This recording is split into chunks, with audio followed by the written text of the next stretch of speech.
बिस्मिल्लाहिर्रहमानिर्रहीम। Dear students, अस्सलाम वालेकुम। आज हम PS 5 8 हेल्थ साइकोलॉजी का शो लेसन नंबर 12 का आगाज़ करेंगे। तो लेसन नंबर 12 का नाम है soldier of the immune system. In the studied आपको कुछ इस तरह से बताया गया कि white blood cells immune system में ना एक अहम किरदार अदा करते हैं। ये हमारे जिस्म के अंदर आने वाली दूसरी चीज़ों के खिलाफ हमला करते हैं। वाइट ब्लड सेल्स दो किस्म के होते हैं, एक लिम्फोसाइट्स है जैसे कि हम पहले देख चुके हैं, पढ़ चुके हैं, और दूसरे फैगोसाइट्स।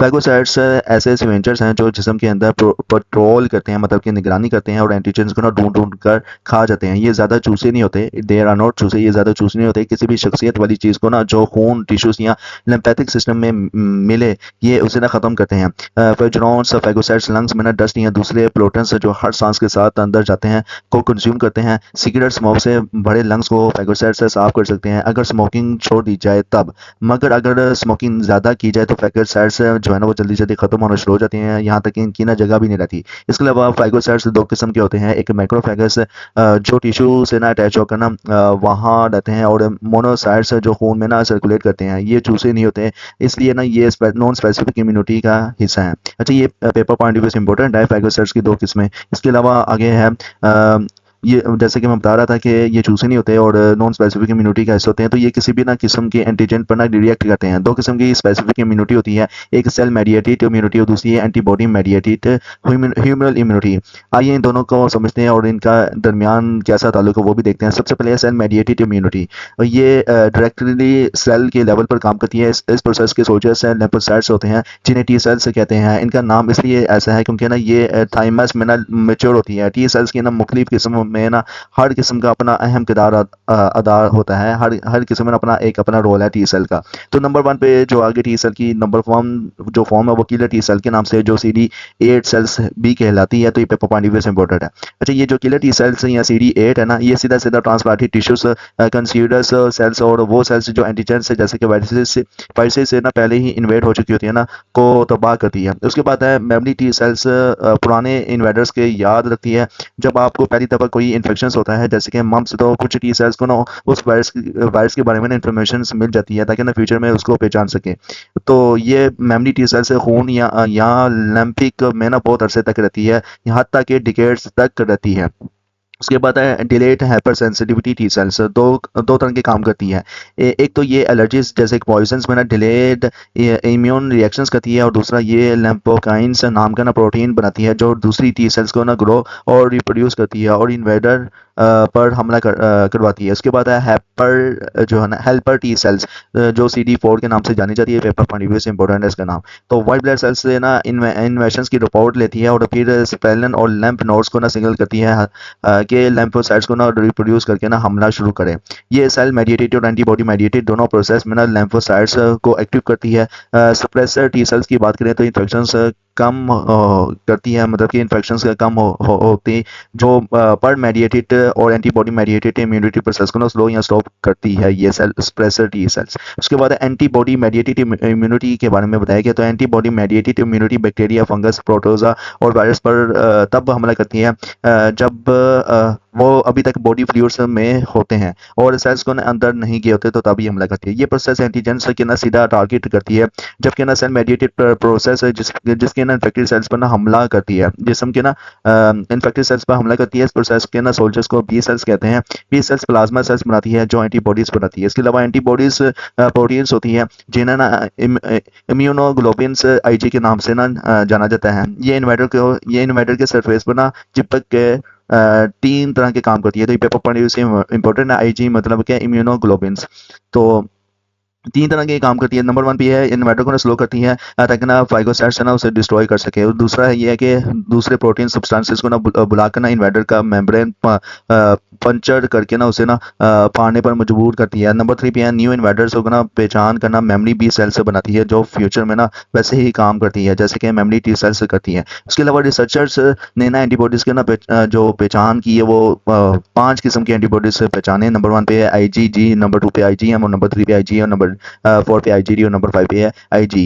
और हर एक का ना अपना एक खास फंक्शन और एरिया होता है एंटीबॉडीज का। मिसाल के तौर पर अगर IgA की बात करें तो जिस्म के दरवाजे पर ना ये गार्ड का रोल करती है, जैसे कि सलेविया, आंसू और रेस्पिरेटरी ट्रैक्ट सेक्रेशंस में।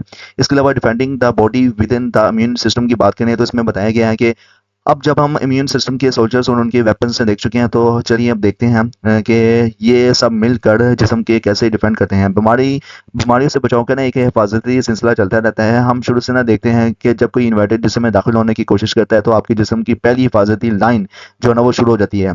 पहली हिफाजती जो लाइन है वो शुरू हो जाती है, जिसको ना स्किन और म्यूकस मेम्ब्रेन कहते हैं। तो जो रेस्पिरेटरी और डाइजेस्टिव ट्रैक्ट को ना कवर करती है। स्किन एक बैरियर का काम करती है और म्यूकस मेम्ब्रेन्स में ना फ्लूइड्स होते हैं, जिनमें ना एंटीबॉडीज और दूसरी एंटी माइक्रो बाइल सब्सटेंसेस होते हैं। हालांकि ये ना डिफेंस बहुत इफेक्टिव होता है, मगर बहुत सारी ना एंटीजन सभी भी ना निकल कर ना आ जाती हैं, या तो एंटीबॉडीज को धोखा देकर, या फिर स्किन या म्यूकस मेम्ब्रेन में ना कोई जख्म होना तो उससे ना दाखिल हो जाती है।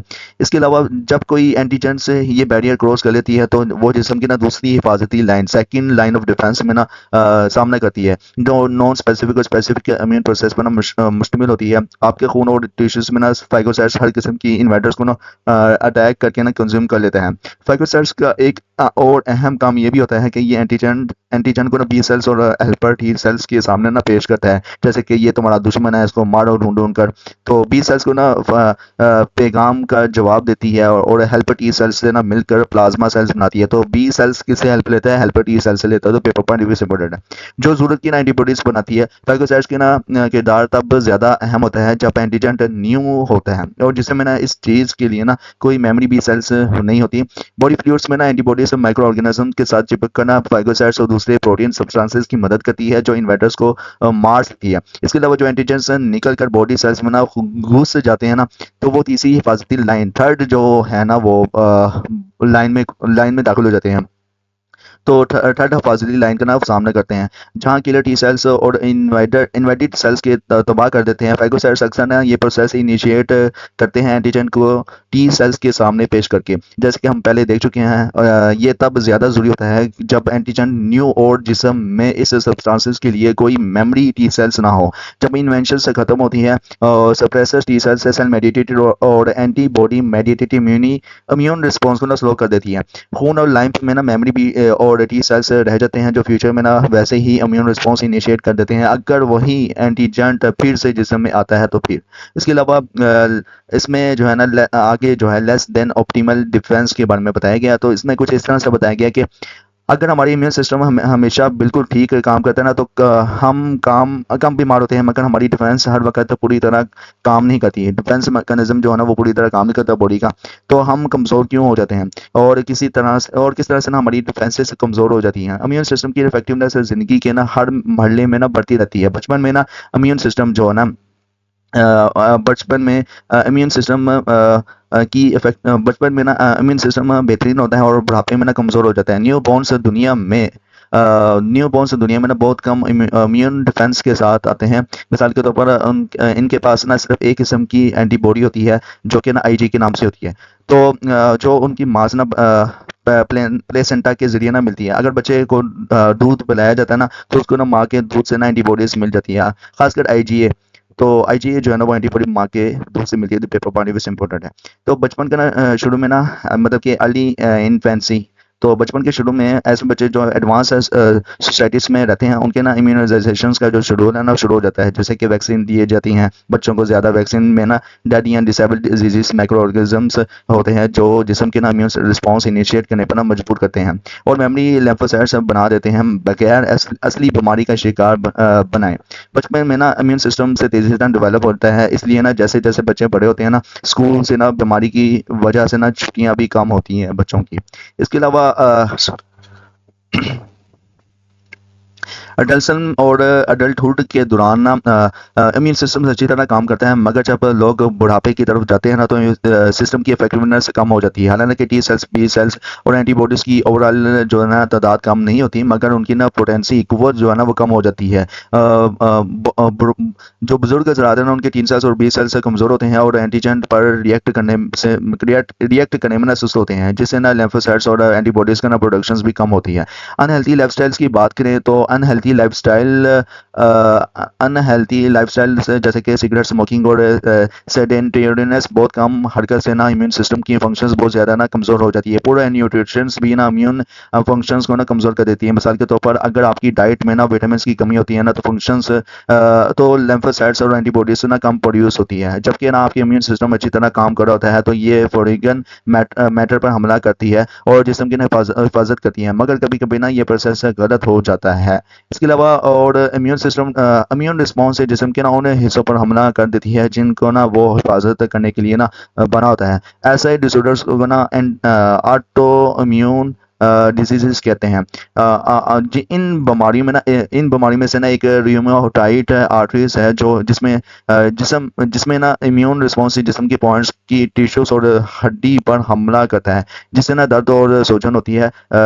रियोमेटिक फीवर में ना हार्ट की मसल्स टारगेट होते हैं जिससे ना हार्ट वाल्व्स हमेशा के लिए ना डैमेज हो जाती है। मल्टीपल स्क्लेरोसिस जो हम पहले डिस्कस कर चुके हैं ये उस वक्त होते हैं जब इम्यून सिस्टम न्यूरॉन्स की नाइलन शीट पर ना हमला करते हैं। बहुत से ना लोग समझते हैं कि स्ट्रेस और बीमारी का एक ताल्लुक होता है और ये बात ठीक है। रिसर्च ने ना ये भी कंफर्म किया कि जब लोग बहुत ज़्यादा स्ट्रेस एक्सपीरियंस करते हैं तो रिस्पिरेटरी इलनेस का ना इंसिडेंट बढ़ जाता है। इसका एक मुमकिन जवाब ये भी हो सकता है कि स्ट्रेस इम्यून फंक्शंस को ना सप्रेस करता है जिससे ना इंसान इन्फेक्शंस के लिए ना ज़्यादा वल्नरेबल हो जाता है। हम आने वाले ना लेक्चर्स में ना स्ट्रेस के हेल्थ और वेलनेस पर ना असरात को डिटेल में ना डिस्कस करेंगे। इसके अलावा genetic process in development and health में सबसे पहले जेनेटिक मटेरियल्स एंड ट्रांसमिशंस के बारे में बताया गया। तो इसमें कुछ इस तरह से बताया गया कि पिछले कुछ आगाज से ना रिसर्चर ने थ्रेड लाइक स्ट्रक्चर्स को ना डिस्कवर किया है जिन्हें क्रोमोसोम्स कहते हैं और ये प्रपोज किया कि ये यूनिट्स को ना जीन्स कहते हैं। इनके यूनिट्स को ना जीन्स कहते हैं, क्रोमोसोम्स के यूनिट्स को ना जीन्स कहते हैं। जल्दी ना उन्हें ना जेनेटिक मटेरियल्स के बेसिक सब्सटेंसेस यानी कि डीएनए जो है वो डीएनए का जो एब्रीवेशन है डीऑक्सी बिन्यूक्लिक एसिड को ना आइडेंटिफाई किया है और ये पेपर पॉइंट ऑफ व्यू से इसका ना डीएनए का एब्रीवेशन इंपॉर्टेंट है और इसका स्ट्रक्चर डिस्क्राइब किया है डीएनए का। आज हम जानते हैं कि डीएनए हमारे ग्रोथ पैटर्न्स और फिजिकल स्ट्रक्चर्स का तयन करते हैं। जीन्स डीएनए के ना डिस्क्रिएट पार्टिकल्स होते हैं और क्रोमोसोम्स में ना जीन्स के स्ट्रिंग्स ऑर्गेनाइज भी होते हैं। इसके अलावा the impact of genetic and development and health में कुछ इस तरह से बताया गया कि रिसर्चर्स ने ना ये डिटरमाइन किया है कि हमें ना हमारे ह्यूमन सेल्स में ना तकरीबन 30 से 40 हज़ार तक जीन्स होते हैं। पेपर पॉइंट ऑफ व्यू से इंपॉर्टेंट है और इन्होंने और रिसर्चर ने ये भी देखा है कि ह्यूमन सिस्टम ऑफ जीन्स को आइडेंटिफाई और मैप कर लिया जाता है। लेकिन ये है कि जीन्स काम करते हैं और बहुत से ट्रेड्स को कंट्रोल करने के लिए जिनमें ना 3000 से ज़्यादा बीमारियां होती हैं। कुछ बीमारियों के लिए ना तो रिसर्चर ने एग्जैक्ट जीन्स लोकेशंस भी पिन पॉइंट कर ली हैं। जब हम हेरिडिटी का स्टडी करते हैं तो एक बायो साइकोसोशल पर्सपेक्टिव बहुत ज़रूरी होता है। एक तरीका ये है कि हम मुख्तलिफ बीमारियों के पेशेंट्स के लाइफस्टाइल्स का या बिहेवियर स्टडी करके ना कुछ क्लॉज ढूंढते हैं। मिसाल के तौर पर कुछ बीमारियां और जेनेटिक म्यूटेशन से कुछ बिहेवियर से जैसे कि सिगरेट स्मोकिंग और डाइट से जो फैट्स में हाई और फाइबर में लो होती है से होती है। इस इंफॉर्मेशन के जरिए ना हम दूसरे ऐसे बिहेवियर्स के आइडेंटिफाई कर सकते हैं जो बीमारियों को पैदा करते हैं और फिर उन बिहेवियर्स को ना ख़त्म या मॉडिफाइड कर सकते हैं। इसके अलावा बायो साइकोसोशल पर्सपेक्टिव्स एक और तरीके से भी अहमियत रखता है। सबसे पहली बात यह है कि बहुत से ना रिसर्चर्स समझते हैं कि हम एक प्रेडिस्पोजिशन या सस्पिटेबिलिटी इनहेरिटेड करते हैं, यानी बीमारी डेवलप करने के लिए चांसेस ज़्यादा होते हैं, लेकिन ये श्योरिटी नहीं होती। इस वजह से ना होता है कि जो शख्स हार्मफुल सब्सटेंसेस या माइक्रो ऑर्गेनिजम्स को एक्सपोज करता है वो ज़रूर बीमार नहीं होता। जो लोग हाई डिग्री ऑफ सस्पिटेबिलिटी इनहेरिटेड करते हैं और उनके रेलिवेंट एंटीजन से कम जो है ना वो एक्सपोज होते हैं वो उतनी ही आसानी से ना बीमारी डेवलप कर सकते हैं जितना कोई लो सस्पिटेबिलिटी वाले शख्स जो बहुत ज़्यादा ना एंटीजन से एक्सपोजर करते हैं ना। अगर डॉक्टर्स ये डिटरमाइन कर सकें कि किसी शख्स को किसी बीमारी का जेनेटिक प्रेडिस्पोजिशन है तो वो शख्स को ना पहले से प्रिवेंशन सेक्शन लेने के लिए ना जरूरी गाइडेंस भी दे सकते हैं। लेक्चर कैसे लगा कमेंट्स में लाजमी बताएं। साइकोलॉजिस्ट कम्युनिटी यूट्यूब चैनल को सब्सक्राइब करें, वीडियो को लाइक करें, क्लासमेट के साथ शेयर करें। इंशाल्लाह मिलते हैं नेक्स्ट वीडियो में। Till then thank you so much. अल्लाह हाफिज़।